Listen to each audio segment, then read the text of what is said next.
ጤና ይስጥልን የተወደዳችሁ በያላችሁበት እንደምን ቆያችሁ 7 ሰዓት ሆኖ ተወዳጁ የዜና ሾው ዜና ኢትዮጵያ ተመልሷል። አብራችሁን እንድትሆኑ ተመልካቾቻችን በአክብሮት እንጋብዛችኋለን። ሰለሞን ኃይለ ኢየሱስና ማህሌት ታደለ ዜናውን እንመራለን። የ7 ሰዓት አበይት ጉዳዮችን እናስቀድም። ኢትዮጵያ የገጠማትን ኢኮኖሚ ስብራት ለመጠገን ሐሳብና አቅም አሰባሳቢ የወል ትርክት መፍትሄ እንደሚሆን የምጣኔ ሀብት ባለሙያው ገመቺስ መገርሳ ተናገሩ።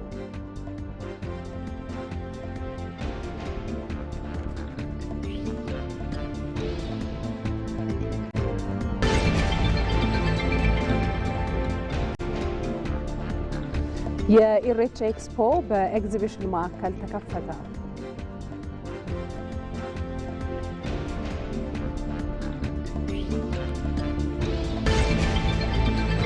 በዘንድሮ ዓመት በአማራ ክልል በ12ኛ ክፍል መልቀቂያ ፈተና የታየው አበረታች ውጤት በሚቀጥለው የትምህርት ዘመንም እንዲደገም ማህበረሰቡ ለትምህርት ትኩረት መስጠት እንዳለበት ተገለጸ።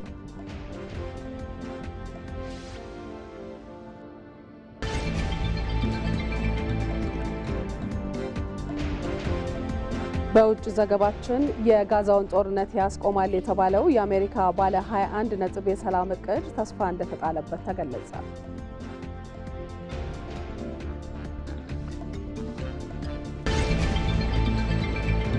በስድስተኛ ሳምንት የእንግሊዝ ፕሪሚየር ሊግ አርሰናል ኒውካስትል ዩናይትድን በማሸነፍ ከመሪው ሊቨርፑል ጋር ያለውን የነጥብ ልዩነት ማጥበብ ችሏል። ከስፖርት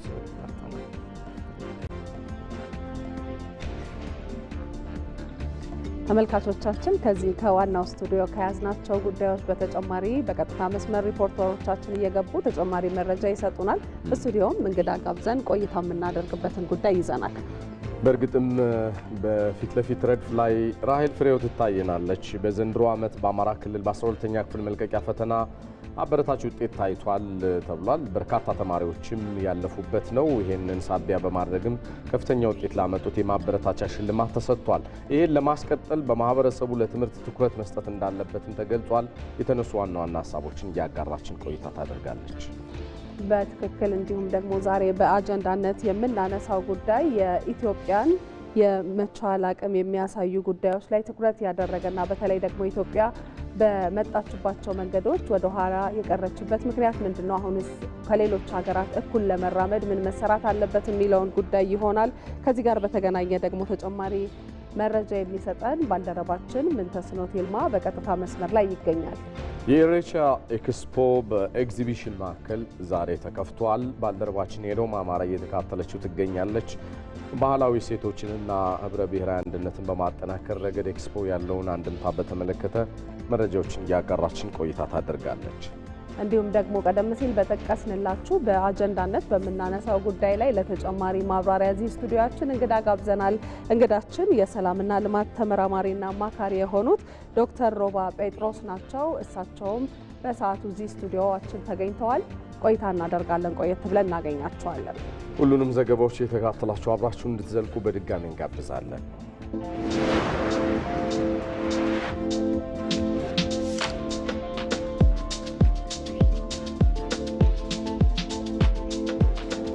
መነሻ መደመር ልዩነት የለንም ብሎ አይነሳም። ነገር ግን የኛ ልዩነቶች ተከብረው እና ጌጥ ሆነው ለአንድነታችን ምሰሶ መሆን ይችላሉ ብሎ ያምናል።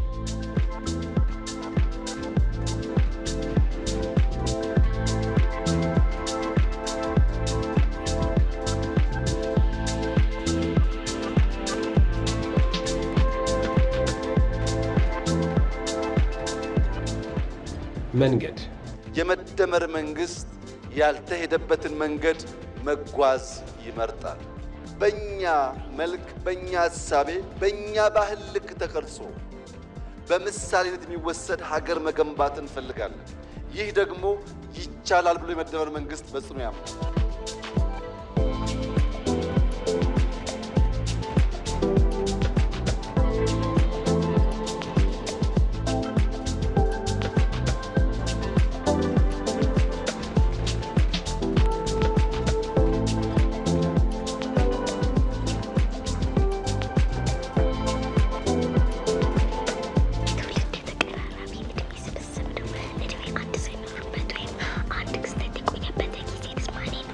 አዲሱ ትውልድ አሁን እያበበ ያለው ትውልድ ካለ ጥርጥር ኢትዮጵያን ወደ ብልጽግና ያሸጋግራል። የመደመር ትውልድ በታሪኳ የገዘፈች ብቻ ሳይሆን በአሁናዊ ማንነቷ ትልቅ የሆነች ኢትዮጵያን ያረጋግጣል።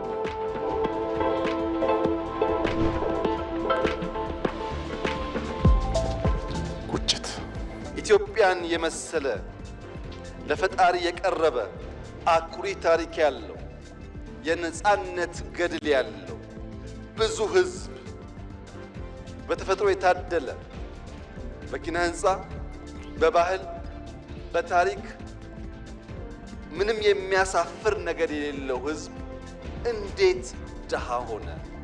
እንዴትስ ለማኝ ሆነ?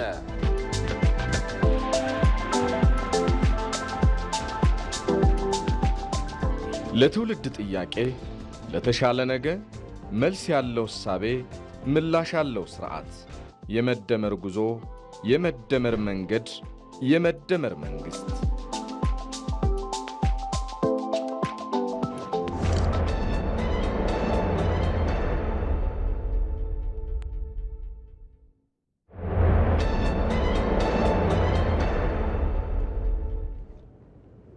ተመልካቾቻችን ከዜና ኢትዮጵያ ጋር እንድትሆኑ በድጋሚ በአክብሮት እንጋብዛችኋለን። ዜና ኢትዮጵያ በአጀንዳነት ወደሚመለከተው ጉዳይ ነው የምንሻገረው። ኢትዮጵያ የገጠማትን የኢኮኖሚ ስብራት ለመጠገን ሀሳብና አቅም አሰባሳቢ የወል ትርክት መፍትሄ እንደሚሆን የምጣኔ ሀብት ባለሙያው ገመችስ መርሻ ገለጹ። ሀገር ጠንካራ ኢኮኖሚ እንዲኖራት ሁሉም ዜጋ በጋራ መስራት እንዳለበትም ተናግረዋል። ዝርዝሩን ባየሙላት አዘጋጅቶታል። ኢትዮጵያ ለግብርና ምቹ የሆነ ለም አፈር፣ ተስማሚ የአየር ሁኔታ፣ ለመስኖ የሚሆን ወራጅ ወንዞችና ታታሪ ገበሬ ያላት በመሆኑ የግብርና ሀገር እንደሚያስብላት የግብርና ባለሙያዎች ይገልጻሉ። ለኢንዱስትሪ ግብዓት የሚሆኑ የተለያዩ ማዕድናትንም ከርሰ ምድሯ አቅፎ እንደያዘ መረጃዎች ያመለክታሉ። ይህ ሁሉ ያላት ታዲያ ከኢኮኖሚ ጥገኝነት ለመላቀቅ እንዳልቻለች ነው ምሁራን የሚገልጹት። የምጣኔ ሀብት መምህርና ተመራማሪው ዶክተር ገመችስ መርሻ ኢትዮጵያ በኢኮኖሚ ስብራት ውስጥ ለመቆየቷ አንዱ ምክንያት የመንግስት ስርዓት ሲቀያየር ተቋማት እየፈረሱና እየተገነቡ ስራዎችን ማስቀጠል ባለመቻሉ መሆኑን ይገልጻሉ። ያለፍንባቸው የመንግስት ስርዓቶች የሀሳብ የበላይነት ያልሰፈነባቸው መሆኑንም ጠቅሰዋል። የሀገሪቱን የኢኮኖሚ ስብራት ለመጠገን ጊዜው አሁን ነው ያሉት ዶክተር ገመችስ መርሻ መፍትሄው ደግሞ የወል ትርክትን መርህ ማድረግ ነው ብለዋል። የሀሳብ ልዩነቶችን በማጣጣም ለሀገራዊ ጥቅም በጋራ መስራት እንደሚገባም ነው የተናገሩት። ከመቼውም ጊዜ በላይ የወል ትርክት በመፍጠር የጋራ አጀንዳ በመያዝ ጥቃቅን ነገሮች ላይ ልዩነቶች እንደተጠበቁ መነጋገር እንችላለን፣ መወያየት እንችላለን፣ አካሄዶች ላይ ፖሊሲዎች ላይ ግን የጋራ አጀንዳ ሀገራዊ አጀንዳ የሚባል ጉዳይ አለ። ለምሳሌ የባህር በርን ብታነሳ ይሄ ሀገራዊ አጀንዳ ነው። አገር ህልውና አገርን የሚጠቅም ጉዳይ ነው። የተለያየ የፖለቲካ ልዩነት ሊኖረን ይችላል። ይህን የመሰለ የሀገር ጥቅም ጉዳይ የሀገር ህልውና ላይ ግን የጋራ አቋም የወል ትርክት ስለ ባህር በር የምታወራና እኔ የማወራው እንደ ሀገር አንድ መሆን አለበት። አንድ አቋም አንድ ትርክት መኖር አለበት። ያኔ ነው ይሄ የወል ትርክት ምን ይፈጥራል? የተበታተነ የኢትዮጵያውያኖችን ጉልበት ይሰበስባል። ጉልበት ከተሰበሰበ አቅም ከተሰበሰበ ደግሞ ሀብታችንን የተሰጠንን በረከቶቻችንን በአግባቡ ተጠቅመን የሚታለመው የሚታሰበውን የኢኮኖሚ ግብ ከፍታ ብልጽግና ማረጋገጥ ይቻላል። የእያንዳንዱ ዜጋ እድገት የሚገለጠው በሀገር ብልጽግና መሆኑንም ጠቅሰዋል። ሀገር ጠንካራ ሆና እንድትቆም ሁሉም ዜጋ በጋራ መስራት እንዳለበትም ነው የተናገሩት። ችግርም ሲመጣ እንደ ሀገር ሰፈር እያደረግን ነው፣ ዋጋ እየከፈልን ነው። ድልም ሲመጣ ከፍታም ሲመጣ እንደ ሀገር ብልጽግና ለይቶ አይመጣም፣ በጋራ ነው የሚመጣ። ስለዚህ አቅማችን ያለው አንድነትን በመፍጠር በወል ውስጥ ነው። ስለዚህ ይሄ ለጊዜ የማይሰጠው ጉዳይ ሁሉም ኢትዮጵያዊ ሊረባረብበትና አቅጣጫ ሊያስይዝበትና በጋራ ሊቆምበት ጥሩ ምሳሌዎች ህዳሴ ግድብ፣ የአረንጓዴ አሻራ በጋራ ያሳካናቸው ነው። በጋራ ስንቆምና ስንሰራ ምን መስራት እንደምንችል ታላቁ የኢትዮጵያ ህዳሴ ግድብ ህያው ምሳሌ ነው ሲሉም አብራርተዋል። ከተባበርን እንችላለን፣ አንድ ላይ ከፍ ማለት እንችላለን፣ ማሳካት እንችላለን። አትችሉም ያሉንም ብቻ ሳይሆን አንችልም ብለን የተቀበልነውን የተሳሳተ እሳቤ የሰበረው ሁለተኛ አድዋ ሲባል የሚመጥን ጉዳይ ነው። ለምን ላብ ብቻ ሳይሆን ደምም ስለተከፈለበት አጥንት ስለተሰበረበት የአረንጓዴ አሻራና የስንዴ ልማት እንደ ሀገር በአንድነት የተሰራበት የጋራ ውጤት መሆኑን በመጥቀስ የሀገራችንን መጻኢ እድገት በወል ትርክት በመቃኘት በጋራ በመስራት ልናሳካው ይገባልን ብለዋል። እዚህ ጉዳይ ላይ ልንቆይ ነው። የተወደዳችሁ በታሪካችን ስኬቶች እንደዚሁም ደግሞ የጀግንነት የቀደምት ስልጣኔ ባለቤቶች ስለምን ቁልቁል ተምዘገዘግን፣ ለነዚህ ጉዳዮችስ መፍትሄ እንደምን ያሉ ናቸው የሚለውን ሀሳብ እያነሳሳን ነው ቆይታ የምናደርገው። በጉዳዩ ዙሪያ እዚህ ስቱዲዮአችን የሰላምና ልማት ተመራማሪው እንደዚሁም አማካሪው ዶክተር ሮባ ጴጥሮስ አሉ። ከሳቸው ጋር መጠነኛ ቆይታ እናደርጋለን። ከዛ አስቀድሞ ባልደረባችን ምንተስኖት ይልማ ወደሚያጋራን አንድ ዘገባ ልመልሳችሁ ነው። ኢትዮጵያ ዘመናትን የተሻገረ ታሪክና የስልጣኔ ምንጭ ያላት ሀገር ስለመሆኗ በርካታ ድርሳናት ያመላክታሉ። ለዓመታት ከተለያዩ ዘርፎች የራሷን ውጤቶች የተጠቀመች ስለመሆኗም እንደዚሁ መገለጫዎቹ ሰፊ ናቸው። ለመሆኑ ከነበራት ስልጣኔ አንጻር በሚገባት ልክ አለመቀመጧ ስለምንድን ነው? ምክንያቶቹስ ምንድን ናቸው? የሚሉ ሀሳቦችን ተጨማሪዎችን ሊያጋራ ነው ባልደረባችን ምንተስኖት ይልማ በቀጥታ መስመራችን ላይ የሚገኘው። ሰላም ላንተ ምንተስኖት፣ እንደምን ቆየህ? የዓለም ስልጣኔ ምንጭ ከሆኑ ቀዳሚ ሀገራት በእርግጥም ኢትዮጵያ እንደሆነች በታሪክ ድርሳናት በብዙ ተመዝግቦ ይገኛል። መገለጫዎቹም ብዙ ናቸው። ከኪነ ህንፃ እስከ ስነ ፈለክ ድረስ ያለን የምርምር እሳቤ፣ የሀገር በቀል እውቀቶችና ትውፊቶችም መገለጫዎች አድርገን ልንወስዳቸው እንችላለን። ከነዚህ ቀደምት ሀገራት ከሆንባቸው የታሪክና የፖለቲካ አንጓዎች ያለማደጋችን ሚስጥሮች ምንድናቸው ሲባል ምን ማለት እንችላለን? በእርግጥም በታሪክና በፖለቲካ መጓተቶች እንዳሉ ሆነው ማለቴ ነው።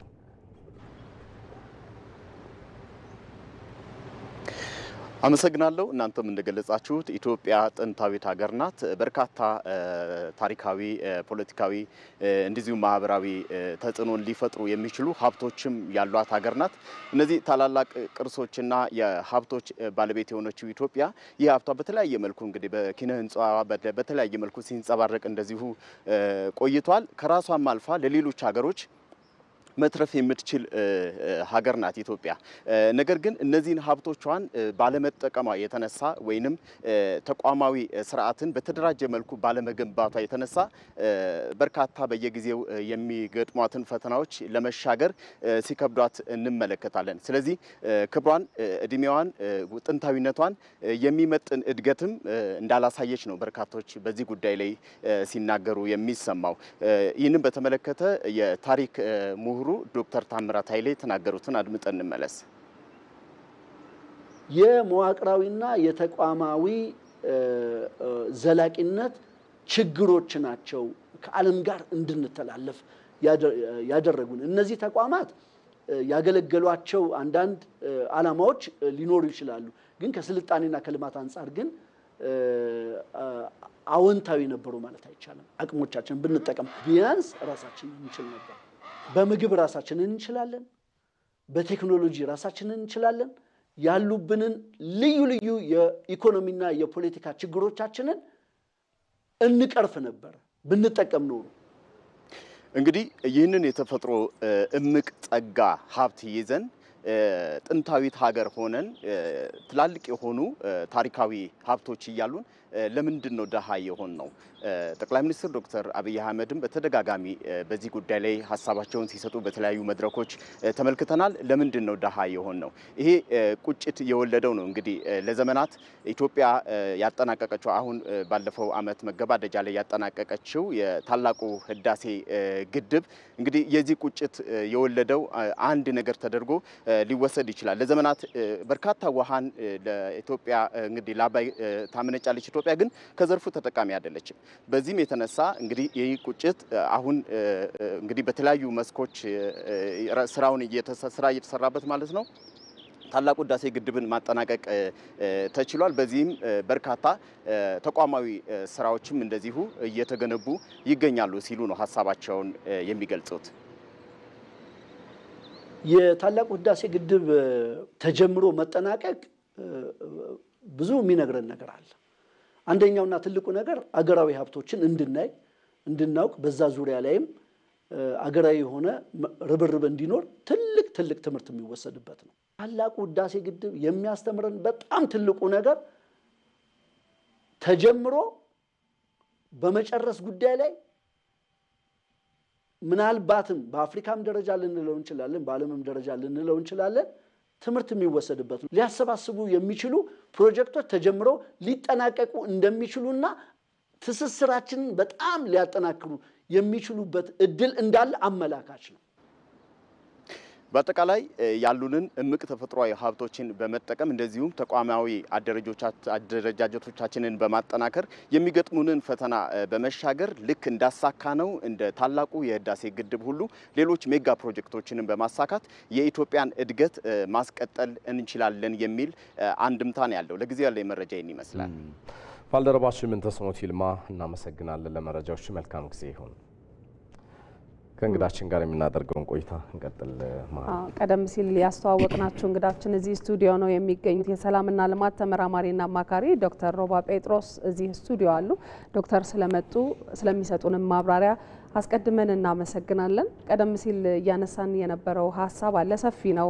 ኢትዮጵያ እንደ ሀገር በርካታ የሚያኮሩ የጀግንነት የስኬት ታሪኮች ያሏት ትልቅ ሀገር እንደሆነች ይነሳል።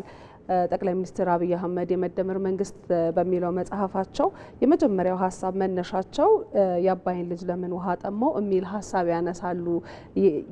ከቁጭት የመጣ ሀሳብ ነውና ይህንኑ ሀሳብ እንድናነሳ ነው አሁን የፈለግነው። ለምንድን ነው ግን ከዓለም ጋር እኩል ለመራመድ ያቃተን? ምክንያቱ ምንድን ነው? ሰፊ ነገሮች ሊኖሩ ይችላሉ። የተወሰኑትን እናንሳ። እሺ፣ በጣም አመሰግናለሁ። እንግዲህ ኢትዮጵያ የስልጣኔ ባለቤት ነች። ላሊበላን የቀረጹ እጆች፣ አክሱምን ያቆሙ እጆች፣ የሀረር ግንብን ያቆሙ እጆች፣ ገዳ ስርዓትን የፈበረኩ አይምሮዎች የዚህ ሁሉ ባለቤት ነች እና ኢትዮጵያ ዓለም ሳይነቃ የነቃች ሀገር፣ ዓለምን አርሶ መብላት ያስተማረች ሀገር፣ የራሷ ሳንቲም የነበራት ሀገር፣ ያቺ ሀገር ያ ትውልድ በመሀል ያ ትውልድ ፍጥነትና ፈጠራን ሳይጨምርበት ጠቅላዩን በመጽሐፋቸው እንደሚሉት የስልጣኔ ሾተ ላይ ወይ ደግሞ ያንን የተጸነሰውን የስልጣኔ እድገት ወይ ደግሞ ጥሩ ነገር በመሀል ኮላፕስ ያደርግ እናያለን። ምክንያቶቹ ምንድን ናቸው? ያ እጅ ድንጋይ ሲቀርጾ ቤተ መቅደሶችን ሲገነባ የነበሩ እጆች በመሀል አፈሙዝ ጨበጡ ማለት ነው። እርስ በእርስ መነታረክ ውስጥ ገባን። ወደ ውስጣችን መሰባበር ጀመርን። ወደ ውጭ ከመፍሰስ ይልቅ ወደ ምንጭነት ተከፋፈልን። ዘመነ መሳፍንት የሚባሉ ዘመኖች ሁሉ ወደኛ ህይወት ውስጥ ገቡ። በታሪክ ያ የኢትዮጵያ የስልጣኔ እድገት ያ ግራፍ እንደገና ወደ ታች መውረድ ጀመረ። በበሬ ስናርስ ነበር፣ ዛሬም በበሬ እያረሰን ያለ ነው። ዓለም ወደ አምራች ኢንዱስትሪ ተሸጋግሯል። ዛሬኛ በሬን እያሞገስን ዛሬም በሬን እያሞገስን ያለ ነው ማለት ነው። ገበሬ እንዳይራብ በአፉ በእህል እንዲሞላ ቀና በሬ ሆይ ቀና በል በሬ ሆይ እያልን ነው ያለ ነው እስከ ዛሬ ድረስ። ከትላልቅ ኢንዱስትሪዎች ሙከራ ጋር እንደገና በፈጠራ የታጀበ በዲጂታል የታጀበ ከዓለም እኩል እንዳንራመድ ያደረጉን እነኚህ ፋክተሮች ናቸው። እንግዲህ የመደመር መንገድ ትልቁ ነገር ይህንን እናንተ የጠቀሳችሁትን ነገር ጠቅሶ ችግራችንን ለምንድን ነው በመሀል ያልቀረፍ ነው ብለን ስናስብ፣ ሁለተኛ ችግርን ለመቅረፍ የሞከርናቸው መንገዶች ራሱ ችግር ወለድ ናቸው። ራሳቸው ችግር ወልደው እርስ በርስ ያነታረኩን ናቸው። ዓለም ጥሎን እንዲሄድ ያደረገው ችግር ልንፈታበት የሄድንበት መንገድ ነው። ሁለተኛው ችግሮችን ሃንድል ያደረግንበት የያዝንበት ፍጥነትና ፈጠራዎችን የታከለበት ፍጥነት ስለሌለው ዘገምተኛ አይነት እድገት እዛው ባለበት እድገት ኤሊያዊ ጉዞ እንድንጓዝ ያደረገን ነውና ስለዚህ ዓለም ጥሎን ሄደ ማለት ነው። ያ በዝሆን ጋር ሲሄድ የነበረ ማህበረሰብ ዝሆን ጋሪ የሚጎትትለት ወደ ፈረስ ወረደ፣ ወደ አህያ ወረደ። በሳንቲም ሲገበያ የነበረ ወደ ጨው ወደ አሞሌ ወረደ። ወደ ቁልቁለት እየሄደን የመጣው ማለት ነው። ይሄን ለማንሳት ምንድነው ማድረግ ያለብን የሚለው ነገር ነው ወሳኙ ነገር። ትክክል ነው። ወደ እሱ ሀሳብ ልንመጣ ነው። ዶክተር ግሩም ሀሳብ ነው ያነሱልን። የስልጣኔያችን መነሻ ብዙ ሀገራት ከኋላችን መጠው እንዲቀድሙን የሚያደርጉም አልነበሩም። እውነት ለመናገር ነገርየውን ተከትለን መሄድ ባለመቻላችን አንዳንዱ የፍጥነትና የፈጠራ ጉዳዮች ላይ ትኩረት አለማድረጋችን የሚያመጣብን ነገር እንዳለ ሆኖ የወርቅ መገበያያ በዛ ሰዓት ብዙ የዓለም ሀገር አልነበረውም። ኢትዮጵያም ነበራት። በነ ኢዛና በነ ካሌብ ጊዜ የነበረውን ስልጣኔ መቼም እናስታውላለን በታሪካችን። አዳዲስ እሳቤዎችን ያለመቀበላችን ትርክትስ አይደለም ወይ እዚህ ውስጥ የከተተን የሚል ሀሳብ ባነሳለሁት ምንድን ነው ምላሽው? በትክክል ቶፍለር የሚባል ምሁርን ምን ይላል መሰለ? የ21ኛ ክፍለ ዘመን መሀይቦች መጽሐፍና ማንበብ የማይችሉ ሳይሆን ከታሪካቸው ወይ ደግሞ ከታሪክ የማይማሩ ሊማሩ የማይወዱ መማር የማይችሉ ህዝቦች ናቸው ብሎ እንትን ይላል። ሶ ይሄን የመሰለ ወርቃማ ታሪክ አለን። ያንን ነባር እውቀታችንን ቀርተን ለዛሬ ፍጥነት ጨምረንበት እሴት ጨምረንበት የምናብ ከፍታችንን ከፍ አድርገን ማለት በገጠሙን ችግሮች ልክ ሳይሆን ከችግሮቻችን በላይ በሆኑ እሳቤዎች መተን የማይቻሉ ነገሮች ወደሚቻል ዓለም ማምጣት የምንችለው ከታሪካችን እውነትና እውቀት ቀርተን ስንመጣ ያንን በትውልድ አይምሮ ውስጥ ኢንከልኬት ማስረስ ስንጀምር ያኔ ነው አዲስ ትርክት መገንባት የምንችለው ማለት ነው። ቅድም ብዬልሃለሁ። ትርክቶቻችን ቀና በልበሬ የገበሬ አፍ በእህል እንዲሞላ ቀና በልበሬ ብቻ ላይ እዛው ዘፍነን ብንቀር እድሜ ልካችንን ባለህበት እርገጥ ነው የሚሆነው ማለት ነው። ይሄንን ምንድነው መሰለ ከዚህ ስኬፕ ለማድረግ ከዚህ ለማምለጥ አዳዲስ ልምምዶችን ሳንፈራ ደፋር መሆን መቻል አለብን። ይሄ ምንን ይጠይቃል? የማድረግ አቅምን ይጠይቃል። የምናብ ከፍታን ይጠይቃል። ለምሳሌ የህዳሴ ግድብ ሲነሳ ነበር ቅድም አይቻልም ሲባል ነበር። ይቻላል ታየ። የባህር በር አይቻልም የሚሉ ሌሎች ጩኸቶች አሉ፣ ድምጾች አሉ። ይቻላል የሚል ትርክት መገንባት። ኔክስትም ኢትዮጵያ በኢነርጂ ፕሮጀክቶች ወደፊት ምናቧን ዘርግታለች እና ከፍ ያለ ምናብ ይዘው መጣል ጠቅላይ ሚኒስትሩ። ሶ ይሄን ለማረጋገጥ ምንድነው ማድረግ ያለብን? ከቀድሞው አንተ ካልከው ከወርቃማው ዘመናችን ወርቃማ እውነትና እውቀት ቀርተን ያንን በድፍረት የታጀበና በምናብ የታጀበ ማድረግ መቻል አለብን ነው። መልካም። ምናልባት እዚህ ጋር ሌላኛው የሚነሳው ጉዳይ አሁን ከዜሮ መጀመር አንችልም። ዓለም የደረሰበት ደረጃ ለመድረስ መፍጠርን መዝለልን ያነሳሉ ጠቅላይ ሚኒስትር አብይ አህመድ። እንደገና ደግሞ ያለን አቅም ላይ እየጨመሩ እየተባበሩ መሄድንም ይነሳል። ከዚህ አኳያ ይሄን መከተል ምን ያህል መንገዳችንን ያፋጥንልናል የሚለውን ባጭሩ እናንሳ ዶክተር። ቴንክ ዩ። እንግዲህ በኢትዮጵያ ፖለቲካል ዓለም ውስጥ ሪያልም የምንለው ፖለቲካል ዲስኮርስ ውስጥ ከማፍረስ የሚጀምሩ መንግስታቶች ናቸው እስከዛሬ ያለፉት ማለት ነው። ማፍረስን ባህል አደረግ ነው። አንዱ ሲተካ የሌላውን አሻራ በማጥፋት ነው የጀመረው። ለምሳሌ በቀላሉ መውሰድ የምንችለው ደርግ ዋጋ ከፍሎ የገነባውን የመከላከያ ሰራዊት ውጪ ልኮ ያስተማራቸው ያን አፈረሰ። እሱም ማፍረስ ማለት ሁለት ኢፌክት አለው። አንደኛ ሀገር ያባከነችው ሪሶርስ አለ። ሁለተኛ አባቱ ወደ ቤት የተመለሰበት ትውልድ ሀገር ወዳድ አይሆንም። አባቴን የገፋች ሀገር ለእኔም አትጠቅምም ይላል። ስለዚህ አሸባሪ ትውልድ ነው በራሳችን ላይ መናፈራው ማለት ነው። ከማፍረስ ከጀመርን ያ ነው። ከዜሮ ምን ጀምር ከሆነ እንደዛ አይነት ሀገራዊ ማሽቆልቆል ነው የሚደርስብን ማለት ነው። ትልቁ ነገር ፍጥነት ብቻም አይደለም፣ የፍጥነት ልዩነቶች አሉ። አንቺ እንዳነሳሽው ከዜሮ መጀመር እና ባለው ላይ መደመር። ከዜሮ ብንጀምር አንድን ሴክተር ራሱ ማቹር ለማድረግ ለማብቃት ሴክተር ነው ያልኩሽ፣ ተቋም አላልኩም። አንድ ሴክተር ለማብቃት ከ20 እስከ 30 ዓመት ይፈጃል ይላሉ ምሁራኖች። ባለው ላይ መደመርና መተባበር ቅንጅታዊና ስሌታዊ የሆነ ድፍረት የተሞላበት ምናብ የተሞላበት ከፍ ያለ አይዲያ ይዞ የመጣ አካል ግን ለምሳሌ ብንወስድ ደቡብ ኮሪያ ባለው ላይ እየደመሩ ነው የሄዱት። ስለዚህ በተለይ መልካም ሐሳቦችን ለትውልድ የሚሻገሩ ሐሳቦችን ባለው ላይ የደመሩ ሀገራቶች እድገታቸው በጣም ፈጣን ነው። ሚኒመም ከ7 እስከ 15 ዓመት ውስጥ በጣም ለውጥ የሚታይ የዳበሩ ተቋማቸው ፈርጠም ያለ ተቋም ይፈጥራሉ ማለት ነው። ተቋም ከገነባሽ ደግሞ ህዝብ ከገነባሽ ደግሞ በ40 በ50 ዓመት ውስጥ ወደ ብልጽግና ማማ የምትወጣ ሀገር ይዘን መምጣት እንችላለን። ስለዚህ ከዜሮ መጀመር ሳይሆን በነባር ላይ መደመር ነው የሚያዋጣው ብዬ ነው የምከራከረው። መልካም ግሩም ሐሳቦችን ያነሳን የሰላምና ልማት ተመራማሪ እንደዚሁም አማካሪ ዶክተር ሮባ ጴጥሮስ ለጊዜዎትም ለሐሳቦትም በተመልካቾች ስም አብዝተን ነው የምናመሰግነው። ቴንክ ዩ ሶሪ። እናመሰግናለን።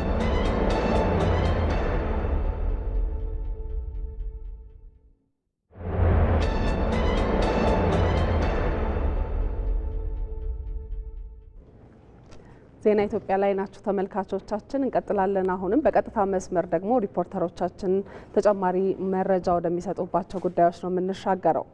22ኛው ዓለም አቀፍ የኢትዮጵያ ጥናትና ምርምር ጉባኤ በሐዋሳ ዩኒቨርሲቲ አስተናጋጅነት መካሄድ ጀምሯል። የትምህርት ሚኒስትሩን ፕሮፌሰር ብርሃኑ ነጋን ጨምሮ ከተለያዩ ዓለም አቀፍ ከፍተኛ የትምህርት ተቋማት የተውጣጡ ተመራማሪዎች በዚህ ጉባኤ ላይ እየተሳተፉ ይገኛሉ። ዛሬን ጨምሮ ለ5 ቀናት በሚካሄደው በዚህ ጉባኤ በተለያዩ ጉዳዮች ላይ ያተኮሩ ጥናታዊ ጽሑፎች ቀርበው ምክክር እንደሚደረግባቸውም ተገልጿል። በዚህ ጉዳይ ላይ ተጨማሪ መረጃ የሚሰጠን ሪፖርተራችን ሚካኤል ገዙ ከሐዋሳ በቀጥታ መስመራችን ላይ ይገኛል። ሚካኤል እንደምን ቆይተሃል? በዚህ በዛሬ በተከፈተው ጉባኤ ላይ በመድረኩ ትኩረት የተደረገባቸው ጉዳዮች ምንድን ናቸው የሚለውን ሀሳብ አጋራል። መልካም አመሰግናለሁ። እንግዲህ 22ኛው ዓለም አቀፍ የኢትዮጵያ ጥናት ጉባኤ በዚህ በሐዋሳ ዩኒቨርሲቲ እየተካሄደ ነው የሚገኘው። ይህ የ22ኛው የዓለም አቀፍ የኢትዮጵያ ጥናት ጉባኤ እንግዲህ ከ1959 ጀምሮ በተለያዩ የዓለም ሀገራት የተካሄደ ነው የቆየው። እንግዲህ ይህ በዋነኛነትም በተለይ በኢትዮጵያ ጉዳይ ላይ ትኩረት አድርገው ጥናትና ምርምር የሚያደርጉ ዓለም አቀፍ ተቋማትና ተመራማሪዎች የሚሳተፉበት ሲሆን በዋነኛነትም በየ3 ዓመት ጊዜ ውስጥ የሚደረግ ጉባኤ ነው። በዚህ በሐዋሳ ዩኒቨርሲቲ እንግዲህ ዛሬ የጀመረው ይህ 22ኛው የኢትዮጵያ ጥናት ጉባኤ ዛሬን ጨምሮ ለ5 ቀናት የሚካሄድ ሲሆን ከተለያዩ ዓለም አቀፍ ማህበረሰብ የተውጣጡ ተመራማሪዎችን ጨምሮ በርካታ ምሁራን በኢትዮጵያ የተለያዩ ኢኮኖሚያዊ፣ ፖለቲካዊ፣ ማህበራዊ ጉዳዮች እንደዚሁም ሀገር በቀል እውቀትን ጨምሮ በሌሎችም ጉዳዮች ላይ ያደረጓቸውን የጥናት ሪፖርቶች አቅርበው ምሁራኑ የሚመክሩበት ከዛ ባለፈም ደግሞ ለሀገር የፖሊሲ ግብዓትን በሌሎችም መንገድ ለሀገር በሚጠቅሙ ጉዳዮች ላይ ትልቅ ፋይዳ ያላቸው ሀሳቦች የሚነሱበት እንደሆነ ተደርጎ ይወሰዳል። እንግዲህ በዚህ መርሃ ግብር ላይ የትምህርት ሚኒስትሩ ፕሮፌሰር ብርሃኑ ነጋን ጨምሮ በርካታ የስራ ኃላፊዎች እንደዚሁም ደግሞ ተመራማሪዎች ተገኝተዋል። አጠቃላይ ይሄ የኢትዮጵያ ጥናት ጉባኤ 22ኛውን ያዘጋጀው እንግዲህ የሐዋሳ ዩኒቨርሲቲ ነው። የዩኒቨርሲቲው ፕሬዚዳንት ዶክተር ችሮታው አየለ እዚህ አጠገብ ያሉ፣ ከእሳቸው ጋር ትንሽ ቆይታ እናደርጋለን። አመሰግናለሁ ዶክተር። እንግዲህ 22ኛው የኢትዮጵያ የጥናት ጉባኤ ዩኒቨርሲቲያችሁ ያስተናገደ ነው የሚገኘውና በጥናትና ምርምር ዘርፉ ዓለም አቀፉ ማህበረሰቡን ያሳተፈ እንደነዚህ አይነት የጥናትና ምርምር ስራዎች ያለው ፋይዳ እንዴት ይታያል? አጠቃላይ የሚኖረው አንድምታ እንዴት ይገለጻል? አመሰግናለሁ። በዓለም ደረጃ በኢትዮጵያ ላይ ጥናት የሚያደርጉ በርካታ ተመራማሪዎችና ምሁራንን በአንድነት ያሰባሰበ መድረክ ነው። በየ3 ዓመቱ በዚህ ጉዳይ ምክር ይደረጋል። ከዚህ ምክር መነሻነት ከዚህ ውይይቶች መነሻነት ደግሞ ለሀገር የሚጠቅሙ የፖሊሲ አማራጮች የሚወጡበትና በቀጣይም ለሚኖሩ ሰፋፊ ኢትዮጵያን የሚመለከቱ ጥናቶች ሌሎች አቅጣጫዎችም የሚታዩበት ትልቅ መድረክ ነው ማለት ይቻላል። እዚህ በዋናነት የተለያዩ ጥናቶች ተሰብስበው የፖሊሲ አማራጮች የሚወጡበትና ለፖሊሲ የሚጠቅሙ ሰነዶች የሚዘጋጁበት ትልቅ ጉባኤ ነው ማለት ይቻላል። ይሄ ጉባኤ እንግዲህ ሲካሄድ በተለይ የጥናትና ምርምር ስራዎቻችን ውጤታማ ከማድረግ አንጻር ከዓለም አቀፉ ማህበረሰብ ተመራማሪዎች ጋር የኢትዮጵያውያን ተመራማሪዎች ግንኙነት አስተዋጽኦ ወይም ሚናው ምን ሊሆን ይችላል? በዚህ መድረክ እንግዲህ በስፋት የኢትዮጵያን ተመራማሪዎች እንዲሁም በዓለም ዙሪያ ያሉ በኢትዮጵያ ላይ ምርምር የሚያደርጉ ተመራማሪዎችና ምሁራን በአንድነት የሚሰበሰቡበት በመሆኑ ልምድ ልውውጥ ማድረግ እንዲሁም ደግሞ በቀጣይ የሚደረጉ የትብብር ምርምሮችን ለማድረግ ግንኙነቶችን ፈጥሮ በቀጣይም የሰፋ ውጤት ለማምጣት በኢትዮጵያ ላይ የሚደረጉ ጥናትና ምርምሮችን ለማስፋት የበለጠ ለማጎልበት እርስ በርስ መተዋወቅና የበለጠ ደግሞ እርስ በርስ ግንኙነትን ወይም ኮኔክሽን ለመፍጠር ሰፊ ፋይዳ ያለው ነው። ዶክተር ለጊዜዎት ከልብ አመሰግናለሁ። እንግዲህ ይህ የ22ኛው የኢትዮጵያ ጥናት ጉባኤ በቀጣዮቹ ቀናትም ቀጥሎ ነው የሚካሄደው። የተለያዩ ፋይዳዎች እንዳሉት አንስተዋል። እንግዲህ ለአሁን ያለኝ መረጃ ይህን ይመስላል። በምሽት ደግሞ ሌሎች መረጃዎችን ለተመልካቾቻችን የምናደርስ ይሆናል። እናመሰግናለን ሚካኤል። መልካም ቀን ይሆንልህ። በቀጥታ መስመሮቻችን ከሚገኙ ባልደረቦቻችን ጋር ዘገባዎቻችን አሁንም ይቀጥላሉ። በዘንድሮ ዓመት በአማራ ክልል በ12ኛ ክፍል የታየው ውጤት በሚቀጥለው የትምህርት ዘመንም እንዲደገም ማህበረሰቡ ለትምህርት ትኩረት መስጠት እንዳለበት ተገልጿል። በአገር አቀፍ የ12ኛ ክፍል መልቀቂያ ፈተና በአማራ ክልል ከፍተኛ ውጤት ያገኙ ተማሪዎች የሽልማት ስነ ስርዓት በባህር ዳር ከተማ እየተካሄደ ነው። በክልሉ በ2017 የትምህርት ዘመን የተሰጠው ይሄው የ12ኛ ክፍል መልቀቂያ ሀገር አቀፍ ፈተና ከ452 ተማሪዎች ውስጥ ከ500 በላይ ውጤት አስመዝግበዋል። ተማሪዎቹ በመርሃ ግብሩ በተማሪዎች የውጤት ደረጃ 30 ሺህ ብር የገንዘብና ሰርቲፊኬት ሽልማትን ጨምሮ ልዩ ማበረታቻ ሽልማቶችም የተበረከቱበት ነው። እዚሁ ጉዳይ ላይ ልናቆያችሁ ይህንን ሁነት ስትከታተል የቆየችው ዘጋቢያችን ራሄል ፍሬው በቀጥታ መስመራችን ተጨማሪዎችን ልታጋራን ከስፍራው ትገኛለች። ሰላም ላንቺ ራሄል፣ በድጋሚ የተገናኘ ነው። የውጤታማ ተማሪዎች የሽልማት ስነ ስርዓት ምን መልክ ነበረው? ምናልባት ከአምናው ወይ ካቻምናው ተመሳሳይ ወቅት ጋር ሲገናዘብ ወይ ሲነጻጸር የዘንድሮው ምን ይመስላል? የተላለፉ መልእክቶችን አካተሽ ንገሪን እስኪ። አመሰግናለሁ ሰለሞን። በአማራ ክልል በ2017 የትምህርት ዘመን የ12ኛ ክፍል ሀገር አቀፍ ፈተናን ከወሰዱ ከ90 ሺህ በላይ ተማሪዎች ውስጥ 11 ሺህ በላይ የሚሆኑት ጥሩ ውጤት አምጥተው ወደ ከፍተኛ ትምህርት ተቋማት የሚገቡ ሆነዋል። ከነዚህ ውስጥ ደግሞ ከ452ቶቹ በተለይ ከ500 በላይ ውጤት ያስገኙ ናቸው። አይነ ስውራን ሴቶች በዚህ ውስጥ የሚካተቱ ናቸውና እንዳነሳኸው ከአምናው አንጻር ስናነጻጽረው በተለይ የትምህርት ዘመኑ የትምህርት ስብራት ያጋጠመበት በርከት ያሉ ተማሪዎች ወደ ትምህርት ቤት ገበታቸው ያልተመለሱበት የትምህርት ዘመን የነበረ በመሆኑ በዚህ ትምህርት ዘመን እንደዚህ አይነት ውጤት ማግኘት ለተተኪዎች በዘንድሮም ደግሞ ይህንን ፈተና ለሚወስዱ ተማሪዎች ትልቅ አብነት የሚሆን ነው። የነዚህ ተማሪዎች ጥረት እንግዲህ በተለይ የሰላም እጦት በነበረባቸው አካባቢዎች ሁሉ የመጡ ተማሪዎችን ለማነጋገር እድሉን አግኝቻለሁ።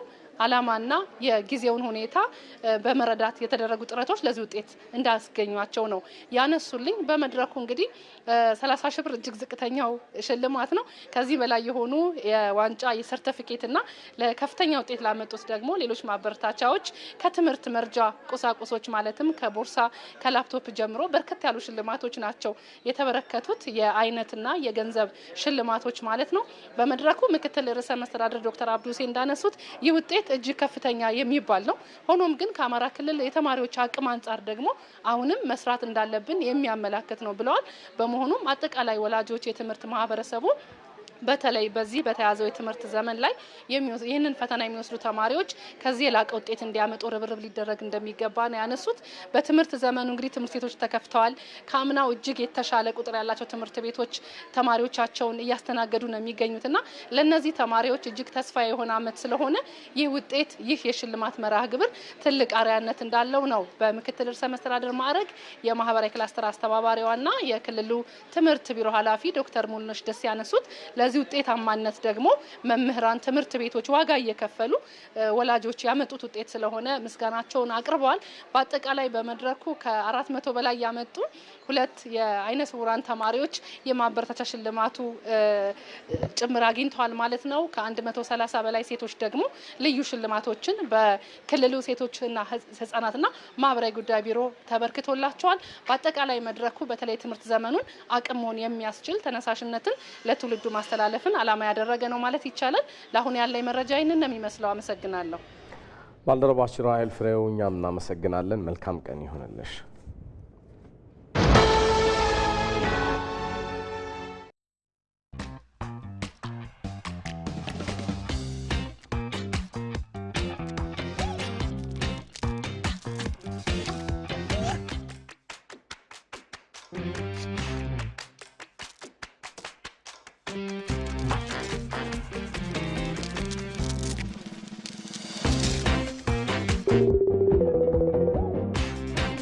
ዛሬም ችቦን አላክልኝም። አንተ መጀመሪያ ምልክበትን ብር ላክ እንጂ እባክህ ሰው አታብዛ። ልክ ይላል ደግሞ ብሩን በኢትዮጵያ ንግድ ባንክ በኩል ስትቀበል ለበዓል የተዘጋጁ ጉርሻዎችን ይጨምሩልሃል። ታራን ዘብትልም እንዴ ሻው ምን ይሻላል እዴ በል በጉርሻው መጨመር እንዳትረሳ።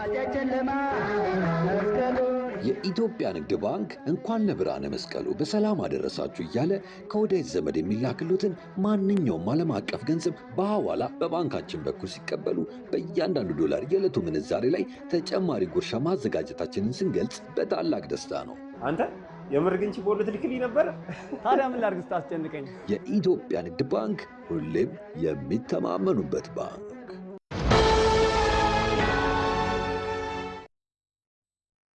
አልፈልግም ካልክ መዳረሻህን እሱን የሚወስንልህ እንደማለት ነው። የምናብ ከፍታችን እዛ ነበር። ነገር ወርደን ተንሸራተን እርስ በርስ ገባ። እኛና ዓለም እየተላለፈን የመጣ ነው። ሶስተኛው ክፍል እነዚህን ሁለቱንም ክፍሎች ሄዶ የሚያስረው ነው ፖለቲካው። መርከብ በወደብ እያለች ሰላም አላት ይላል። ነገር ግን የተሰራችው ለወደብ አይደል። የማይመች ከሆነ መንገዱን ጨርቅ ያርግልኝ የሚባልበት ዘመን እናስታውሳለን። ለውጥ ማድረግን ይፈልጋል። የህልውና አደጋ ላይ ነን፣ ካልፈጠንን እንጠፋለን የሚል ነጥብ ይመስላል።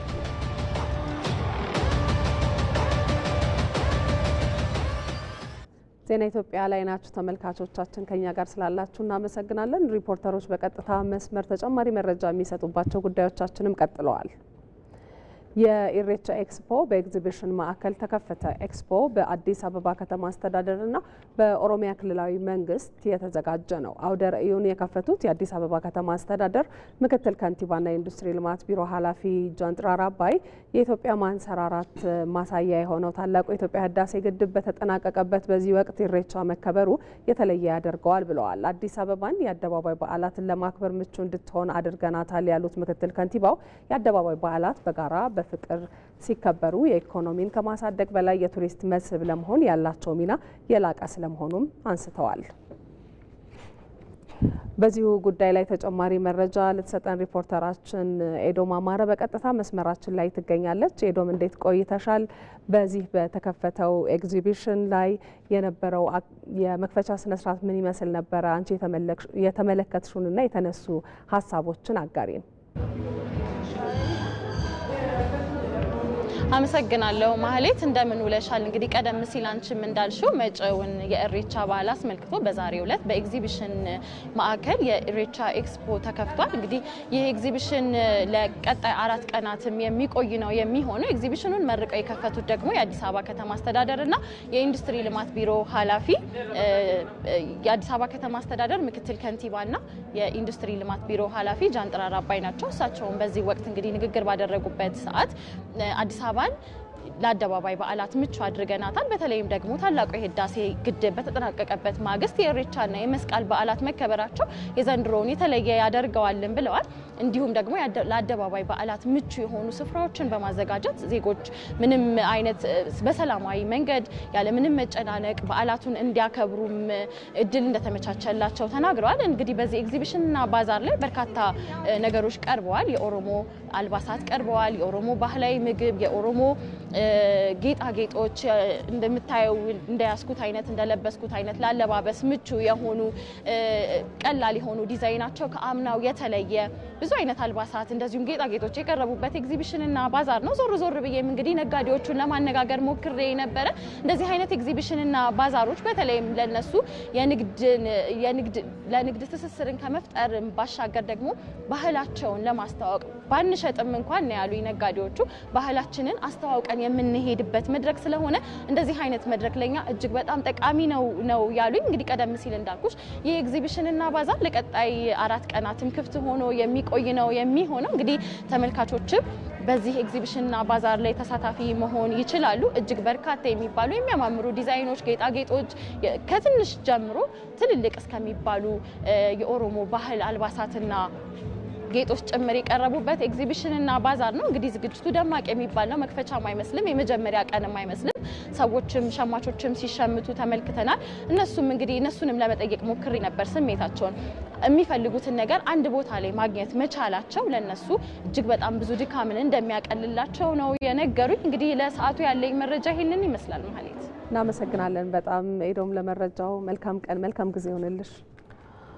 ኢትዮጵያ የዓለም የንግድ ድርጅት አባል ለመሆን ከዓመታት በፊት የጀመረቻቸው ጥረቶች ስኬታማ ሊሆን መጨረሻው ምዕራፍ ላይ ስለመድረሷ እየተገለጸ ነው። ከሰሞኑ በስዊዘርላንድ ጄኔቭ በተደረገው 6ኛው የስራ ቡድን ስብሰባ ላይ ኢትዮጵያ ከአባል ሀገራቱ ለቀረቡላት ከ200 በላይ ጥያቄዎች ምላሽም የሰጠችበት ነው። በዚህም ባለፈው በ5ኛው የስራ ቡድን ስብሰባ ላይ የነበራት የ19 አባል ሀገራት ድጋፍ በ6ኛው ስብሰባ ላይ ወደ 30 ማሳደግ ችላለች ድጋፏን።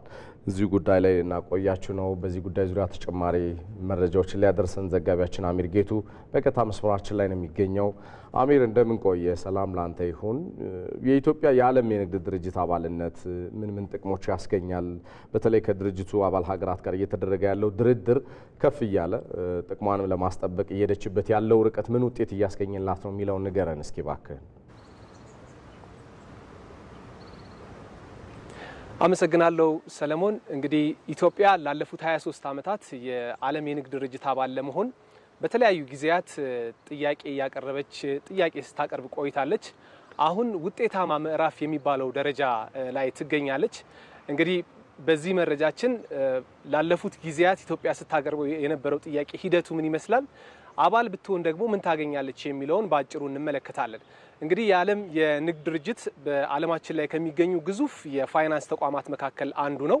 የሁለተኛውን የዓለም ጦርነት ማብቃት ተከትሎ በ1948 እንደተመሰረተ ይነገርለታል።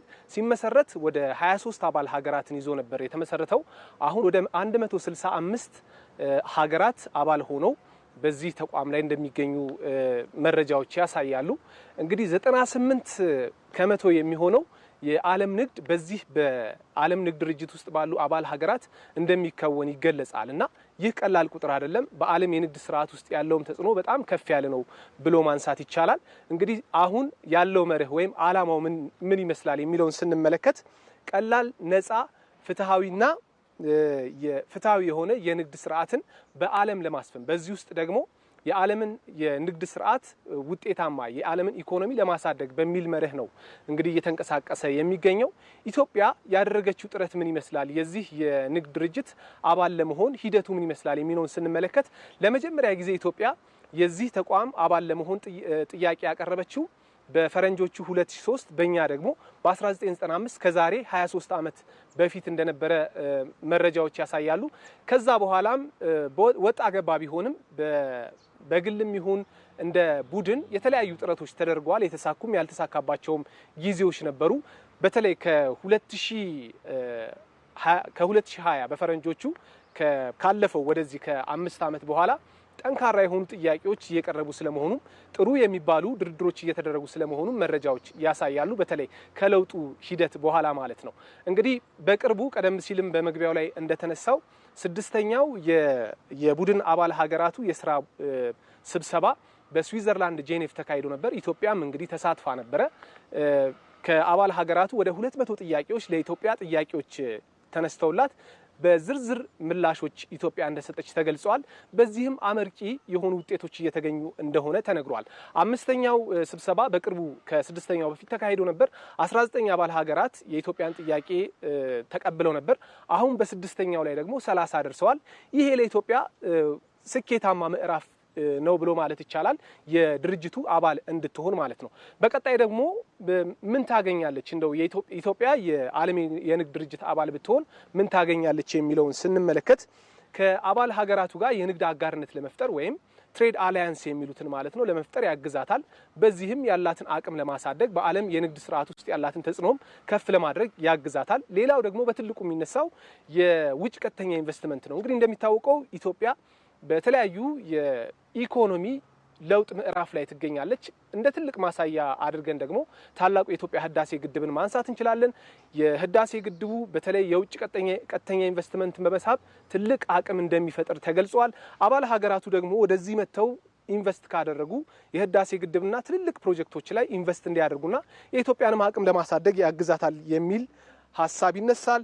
ከዓለም ባንክና እንደ IMF ካሉ ተቋማት ብድርና ድጋፍ እንድታገኝ ያግዛታል። እንዲሁም ደግሞ ወደ ሀገር በሚገቡም ሆነ ከሀገር በሚወጡ ምርቶች ላይ የሚጣለው ታሪፍ ላይ በኢትዮጵያ ተጽዕኖ እንዳያሳድር እንዲሁም ደግሞ ኢትዮጵያም ተጽዕኖ በሌሎች ሀገሮች ላይ እንዳታሳድር ያግዛታል የሚሉ ሀሳቦች ይነሳሉ። እንግዲህ በእኔ በኩል ያለው መረጃ ይህን ይመስላል። አመሰግናለሁ ሰለሞን። አሚር ጌቱ፣ እኛም እናመሰግናለን። መልካም ቀን ይሆንልህ።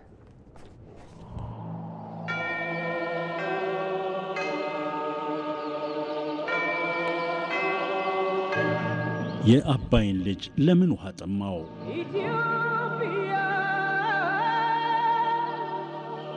ነቅተናል፣ ቀድመናል፣ ልቀናል ከሌሎች የሰው ዘር መገኛ ምድረ ቀደምት ሕዝቦች ነበርን የስልጣኔ ፈር ለዓለም ያተረፍን። ጊዜ ግን የት ከዳን እምን ጋ ከዓለም የት ላይ ተላለፍን ብለን እንጠይቅ።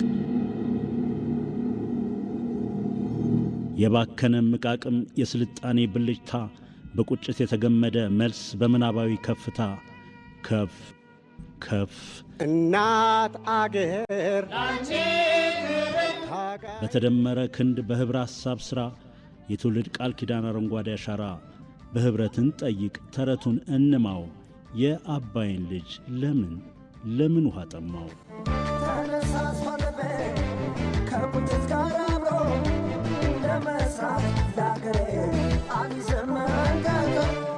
ከፍ ባለ ምናብ ፈጠራና ፍጥነት በተደመሩበት እንደ ውሃ ሙላት ኑ ገልጠን እናንብብ። በመደመር መንግስት ኢትዮጵያ መልስ አላት።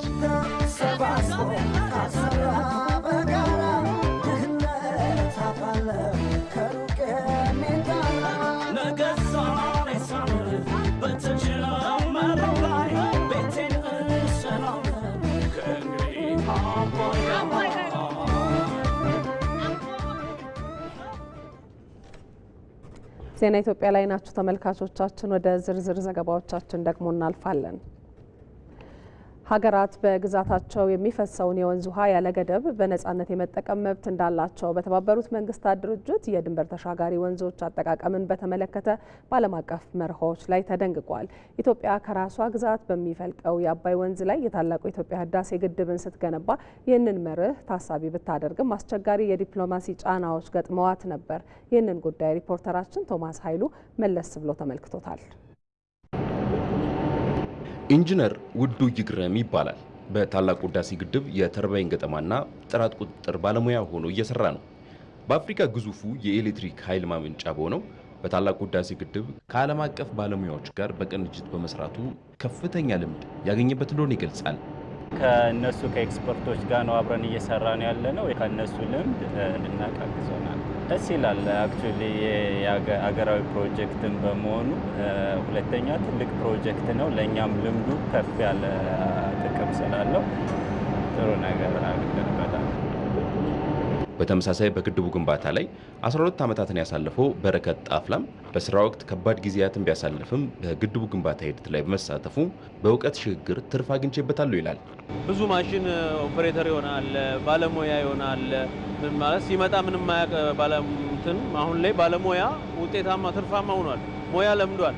ለቀጣይ እንትን አይከብደውም። ራሱን ችሎ መስራት የሚችል ባለሙያ ብዙ ተርፏል። ከዛም በላይ ደግሞ ታላቁ ህዳሴ ግድብ ላይ በመሳተፋችን ትልቅ የሀገራዊ እንትን ነው። ይሄ ትልቅ ኩራት ነው ለኛ። የታላቁ ህዳሴ ግድብ የዲፕሎማሲና የግንባታ ሂደት ፈተናዎችን አልፎ በመጠናቀቁ ደስታ የፈጠረላቸው ስለመሆኑ ባለሙያዎቹ ገልጸዋል። ጠቅላላ ግድቡ አሁን 14ኛ ዓመቱን ይዟል። እኔ 12 ዓመቴ ነው። ከባድ ሰው ሰራሽና የተፈጥሮ ከባድ ችግሮች ነበሩ። ተፈጥሮን በጣም እንከላከለው ነበር። ሙቀቱ ከምልህ በላይ ነበር። በዛ ላይ ደግሞ ያን ተቋቁመን እየሰራን ደግሞ የነበረው ደግሞ ቻሌንጅ ነበር። ግድቡ እንዳይሰራ ለማስቆም የነበረው ለኛ የሚገቡ ግብአቶችን እንዳይቀርቡ ከአስቤዛ ጀምሮ ለድርጅቱ የሚሰሩ ሲሚንቶ እንዳይገባ፣ ነዳጅ እንዳይገባ፣ ብረት እንዳይገባ ከባድ የነበሩ ችግሮች ነበሩ። ያን ሁሉ አልፎ ዛሬ ለዚህ በቅቷል ታላቁ ህዳሴ ግድብ። ይሄ ኩራታችን ነው ለኛ። እዚህ ቦታ ላይ ብዙ ያጣናቸው ወንድሞቻችን ጓደኞች አሉ።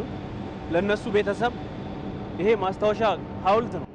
የግድቡ ስራ አስኪያጅ ኢንጂነር ክፍሌ ሆሮ ኢትዮጵያ እስከ 45000 ሜጋዋት የኤሌክትሪክ ኃይል የማመንጨት አቅም ያላት ሀገር እንደመሆኗ በግድቡ ግንባታ ወቅት ከዓለም አቀፍ ባለሙያዎች የተገኘው የእውቀትና የቴክኖሎጂ ሽግግር ከኢትዮጵያ አልፎ ሌሎች ሀገራትም መትረፍ የሚያስችል እንደሆነ ገልጸዋል። ይህን እውቀት አሰባስቦ ለሀገራችን በራሳችን አልፈንም በአፍሪካ ምድርም ሄደን ተወዳዳሪ መሆን እንድንችል አቅጣጫ ተሰጥቶ እየተሰራበት ነው። በቅርብ ጊዜ ውስጥ ድርጅት ተቋቁሞ እነኚህን ባለሙያዎች አሰባስቦ ይዛል። የሀገራችንን ሀብት በሀገራችን ኮንትራክተሮች የምናበለጽግበት ጊዜ ቅርብ ይሆናል። ይህ ታላቅ ሀገራዊ ፕሮጀክት ከዳር ይደርስ ዘንድ ከቻይና፣ ከጣሊያን፣ ከፈረንሳይ፣ ከህንድ እንዲሁም ከሌሎች ዓለማት የተውጣጡ ትልልቅ ባለሙያዎች ተሳታፊ ነበሩ። የታዲያ ለኢትዮጵያውያን ባለሙያዎች ትልቅ የቴክኖሎጂ እንዲሁም የእውቀት ሽግግር ያደረገ ነው። ለኢቲቪ ቶማስ ኃይሉ ከታላቁ ህዳሴ ግድብ ጉባ። ይህ በዚህ እንዳለ የታላቁ ህዳሴ ግድብ ኢትዮጵያ የውጭ ኃይሎችን ጫና ተቋቁማ የራሷን ሀብት የመጠቀም መብቷን ያረጋገጠችበት ስለመሆኑ በባህር ዳር ዩኒቨርሲቲ የሲቪልና ውሃ ፋከልቲ ዲን ዶክተር አሰግደው ጋሻው ይናገራሉ። በግድቡ ግንባታ ወቅት ግብፅን ጨምሮ በተፋሰሱ አባል ሀገራት በሚዘጋጁ መድረኮች ኢትዮጵያ የራሷን ሀብት የመጠቀም መብቷን በማንጸባረቅ ምሁራዊ ግዴታቸውን ሲወጡ የቆዩት እኚሁ ምሁር ዶክተር አሰግድ ለታላቁ ህዳሴ ግድብ በስኬት መጠናቀቅ የውጭ ጫናዎችን በመቋቋም ኢትዮጵያ የዲፕሎማሲ ስኬቷን ስለማሳየቷም ያብራራሉ። ሳሙኤል ወርቃዩ አነጋግሯቸዋል። እንከታተል። ያኔ የታላቁ ህዳሴ ግድብ ግንባታ መሰረተ ድንጋይ ከተጣለበት ጊዜ ጀምሮ ኢትዮጵያ የራሷን የውሃ ሀብት እንዳትጠቀም በውጭ ኃይሎች በኩል ጩኸቶች ሲጀመሩ የኢትዮጵያን የተጠቃሚነት መብቷን ጨምሮ ግድቡ ቢገደብም ግብፅን ጨምሮ የተፋሰሱ ሀገራትን እንደማይጎዳ በማስረዳት ረገድ በተለያዩ የተፋሰሱ ሀገራት በመንቀሳቀስ ምሁራዊ ግዴታቸውን ሲወጡ ቆይተዋል። በባህር ዳር ዩኒቨርሲቲ የሲቪልና ውሃ ፋካልቲ ዲን ዶክተር አሰግደው ጋሻው በተለያዩ አጋጣሚዎች ወርክሾፖች ላይ የምናቀርብ ነበር። ለምሳሌ ካይሮ ላይ፣ ካርቱም ላይ፣ ኡጋንዳ፣ ኬንያ፣ ኢትዮጵያ ውስጥም በተደጋጋሚ በተለያዩ ቦታዎች ላይ ግድቡ ብዙ ጉዳት እንደሌለው ያው ለማሳወቅ እንሞክራለን። ግን ያው በአብዛኛው ግን ፖለቲካል እንትን ስላለው ከምሁራዊ አንጻር ወይም ደግሞ ከቴክኒክ አንጻር ሳይሆን የሚታይ የነበረው ድርድሩ በአብዛኛው ወደ ፖለቲካል ያመዘነ ከሴኩሪቲ የሚባል አባባልም ስላላቸው እነሱ ዶክተር አሰግደው በግንባታ ሂደት ወቅት የውጭ ኃይሎች ሲፈጥሩት ስለነበረው ጫና ሲያስታውሱም የውጭው ጫና እኔ በሌሎች ግድቦች ላይ አልሰማሁም። እንደዚህ ያለ በሌሎች ወንዞች ላይ ብዙም ይሄን የተወሰኑ አሉ እንትን ያለባቸው፣ ግን በዚህ ደረጃ ከፍተኛ እንትን ዓለም አቀፍ የተባበሩ መንግስታት ደረጃ እስከሚደርስ ድረስ ያለ ታሪክ የለም። ግድቡን ለማጠናቀቅ ኢትዮጵያውያን ገንዘባቸውን፣ ጉልበታቸውን፣ እውቀታቸውንና ጊዜያቸውን መስዋዕት አድርገዋል። በዲፕሎማሲው መስክም ስለ ግድቡ እውነታ ለማሳወቅ የተሄደው ርቀት አሁን ላይ የታላቁ ህዳሴ እውን ሆኖ እንድናይ አድርጎናል ይላሉ። ይህም ታዲያ ታላቅ የዲፕሎማሲ ስኬት ነው ሲሉም ገልጸዋል። በራስ ውሃ አትጠቀምም ስትባል የሆነ ነገር እንትን ይልባል፣ የሆነ ቁጭትና ሎስቲ ይከታል። ያም አንዱ እንትን ነው እና ሁሉም ኢትዮጵያዊ ከውጭ ያለውም ሀገር ውስጥ ያለው ሁሉም የሚችለው ሁሉ አድርጓል። ማንም ተሳይል ማለት በዛ የሚነሳ ነገርን እንዲሁ በቀላሉ አይቶት ቸል ብሎ የሚያልፍ ሰው የለም። ሁሉም ባለበት ባገኘው አጋጣሚ ሁሉ ሲከራከርም በክርክርም ከፋይናንስም አንጻር የትኛውም አንጻር አስተዋጽኦ ሲያደርግበት የነበረ ግድብ ነው። ዋናው ትልቁ እንትን በተግባር ስራ ከሰራህ ከምትናገረው ንግግር በላይ ተግባሩ ራሱ አንድ እንትን ያደርግልሃል። አስተዋጽኦ ጉልበት ይሰጣል። ለዲፕሎማሲው ጉልበት ይሰጣል፣ አስተዋጽኦ ያደርግልሃል። እንግዲህ ዲፕሎማሲ አንድ ሀቅን ይዘህ መሄድ፣ ሁለተኛ በተግባር ስራ መስራት፣ ከዛ ደግሞ እውነታውን ደግሞ ለማስረዳት መሞከር ነው። እነኚህ አሸናፊ ያደርጋሉ። ከዲፕሎማሲ አንጻር አሁን ትልቁ ፈተና ታልፏል ብዬ ነው የማምነው። የግድቡ በስኬት መጠናቀቅ ኢትዮጵያ የራሷን ሀብት የመጠቀም መብቷን ያረጋገጠችበት ስለመሆኑም ዶክተር አሰግደው ያነሳሉ። አንድ ጠብታዋ ከተነካች ወዮላችሁ እየተባለ በአደባባይ ሲነገር የነበረበት ሁኔታ ነው ያለው እና ከዛም በላይ አልፎ እንግዲህ 74 ቢሊዮን ሜትር ኩብ ውሃ ይዘናል። ታላቁ ህዳሴ ግድብ ሀገሪቱ ለወደፊቱም ለምታከናውናቸው ትልልቅ ፕሮጀክቶች በስኬት ይጠናቀቁ ዘንድ ኢትዮጵያውያን በወኔ እንድንቆም በር የከፈተ መሆኑም ተመላክቷል። ወደ ውጭ ዘገባችን ደግሞ እናልፋለን። የጋዛውን ጦርነት ያስቆማል የተባለው የአሜሪካ ባለ 21 ነጥብ የሰላም እቅድ ተስፋ ተጥሎበታል። ከፕሬዚደንት ዶናልድ ትራምፕ ጋር በዋይት ሀውስ ተገናኝተው የሚነጋገሩት የእስራኤሉ ጠቅላይ ሚኒስትር ቤንያሚን ኔታንያሁ እቅዱን እንዲቀበሉ ግፊቱ በርትቶባቸዋል ተብሏል። አለምነህ ዋሴ ዝርዝር አለው። የእስራኤሉ ጠቅላይ ሚኒስትር ቤንያሚን ኔታንያሁ በዛሬው ዕለት የጋዛ ጦርነትን ለማክተምና የሰላምን መንገድ ለማንጠፍ የተዘጋጀውን የአሜሪካ ዕቅድ በተመለከተ ከትራምፕ አስተዳደርና ከራሳቸው ጥምር ፓርቲ ጭምር ጫናው እየጨመረባቸው መምጣቱ ተዘግቧል። ጠቅላይ ሚኒስትሩ በዛሬው ዕለት በዋይት ሃውስ ከፕሬዚደንት ዶናልድ ትራምፕ ጋር ተገናኝተው ይወያያሉ።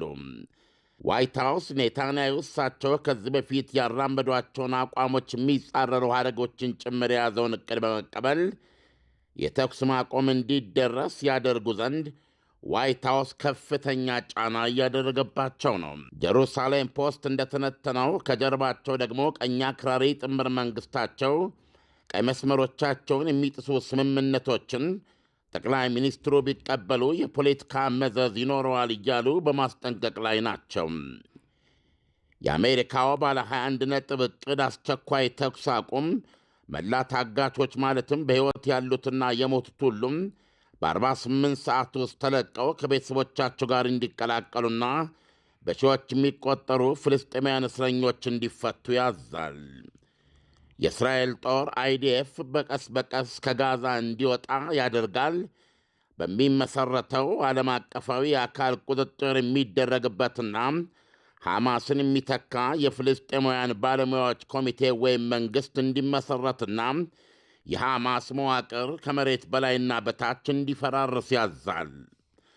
በተጨማሪም ጋዛ በየቀኑ 600 የጭነት መኪናዎች ሙሉ አቅርቦት ሳያቋርጥ እንድታገኝ ከማንኛውም ታጣቂና ትጥቅ እንድትጸዳም የእስራኤል ወታደሮች ቀስ በቀስ መውጣታቸውን ተከትሎ በእነሱ እግር የሚተካ ዓለም አቀፋዊ አረጋጊ ኃይል መሰማራቱን ያረጋግጣል። ዓለም አቀፋዊ ኃይል በሰለጠኑ የፍልስጤም ፖሊሶች ይታገዛል። አብሮ በሰላም የመኖር ድርድር በአሜሪካ አጋፋሪነት በእስራኤልና በፍልስጤማውያን መካከል ይጀመራል። ለረጅም ጊዜ የሁለት መንግሥትነትን መፍትሔ ለተቃወሙትና በመላ የፖለቲካ ሕይወታቸው የተዋጉትን ፖሊሲ መቀበል ለጠቅላይ ሚኒስትር ቤንያሚን ኔታንያሁ ትልቁ ፈተና ይሆንባቸዋል ተብሎ ይጠበቃል። ትራምፕ ተኩስ አቁምና ዘላቂ ሰላምን እውን ለማድረግ ግላዊ ቁርጠኛነት እንደያዙም ተዘግበዋል። ከወዲሁም ዕቅዱ እንደሚሰምር ተስፋቸውን በአደባባይ የገለጹ ነው። ሁለቱም ወገኖች ለስምምነቱ በጣም አፋፍ ደርሰዋል ብለዋል። አሁን ደግሞ የውጭ ምንዛሬና ዓለም አቀፍ ግብይት መረጃዎችን ከተንቀሳቃሽ ምስሉ ተከታተሉትና እንመለሳለን።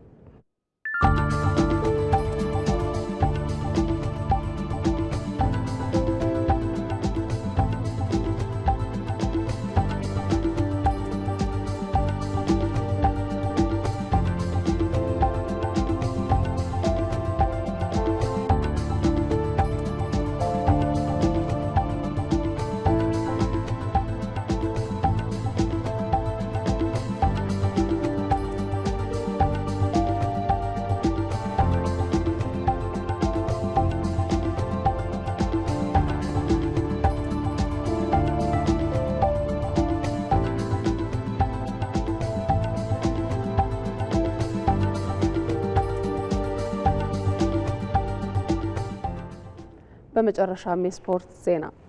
በስድስተኛ ሳምንት የእንግሊዝ ፕሪምየር ሊግ አርሰናል ኒውካስል ዩናይትድን በማሸነፍ ከመሪው ሊቨርፑል ጋር ያለውን የነጥብ ልዩነት ማጥበብ ችሏል። ፉልሃምን ማሸነፍ የቻለው አስቶን ቪላም በውድድር ዘመኑ የመጀመሪያ የፕሪምየር ሊግ ድሉን አሳክቷል።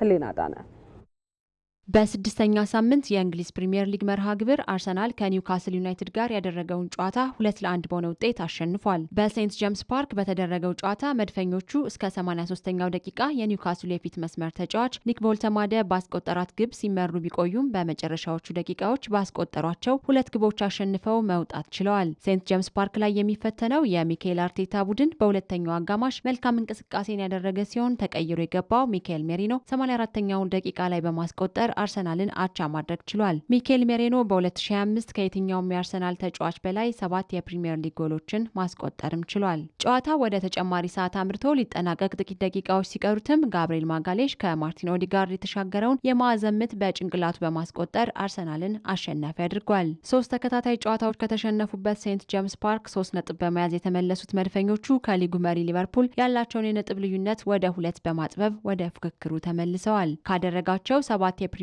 ሊግ ጨዋታዎች አንዱን ብቻ ማሸነፍ የቻለው ኒውካስል ዩናይትድ በበኩሉ በሊጉ 15ኛ ላይ ተቀምጧል። አርሰናል ከ2023 በኋላ 36 የማዕዘን ኳሶችን በማስቆጠር የሚስተካከለው የለም። በሌላ ጨዋታ አስቶን ቪላ ለመጀመሪያ ጊዜ አሸንፏል። በቪላ ፓርክ ከፉልሃም የተጫወተው አስቶን ቪላ 3-1 ያሸነፈ ሲሆን ባለፉት 9 ጨዋታዎች ጎል ማስቆጠር የተሳነው እንግሊዛዊ አጥቂ ኦሊ ዋትኪንስ፣ ጆን ማጊን እና ኤሚሊያኖ ቡንዲያ የአስቶን ቪላን ግቦች አስቆጥረዋል። የፉልሃምን ብቸኛ ግብ ራውል ሄሚኔዝ አስገኝቷል። በአሰልጣኝ ኡናይ ኤምሪ የሚመራው አስቶን ቪላ በውድድር ዓመቱ የመጀመሪያ 3 ነጥቡን ያገኘበት ጨዋታም ሆኗል። በእንግሊዝ ፕሪምየር ሊግ እስካሁን በተደረጉት ጨዋታዎች የመጀመሪያ ሽንፈቱን በዚህ ሳምንት ያስተናገደው ሊቨርፑል ሊጉን በ15 ነጥቦች መምራቱን ሲቀጥል፣ አርሰናል በ2 ነጥቦች ርቆ ተከታዩን ደረጃ ይዟል። በርንሌ፣ ዌስትሃም ዩናይትድ እና ወልቭስ በወራጅ ቀጠናው ይገኛሉ።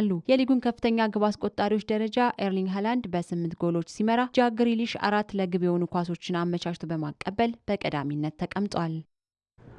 የተወደዳችሁ እኩለ ቀን 6 ሰዓት ጀምሮ እስካሁን ሰዓት ድረስ በቀጥታ ስርጭት የተከታተሉት የነበረው ተወዳጁ የዜና ሾው ዜና ኢትዮጵያ ይህንን ይመስል ነበረ። አብራችሁን ስለነበራችሁ እጅግ አድርገን እናመሰግናለን ተመልካቾቻችን። ሰለሞን ኃይለ ኢየሱስና ማህሌት ታደለ ከዳይሬክተራችን አስራት ከዜና ኢትዮጵያ አዘጋጅ ፋሲካ ያሌውና ከመላው ስቱዲዮና የስርጭት ባለሙያዎች ጋር በመሆን ቆይታ አድርገናል። ሰላም ዋሉ። መልካም ቀን ይሆንላችሁ።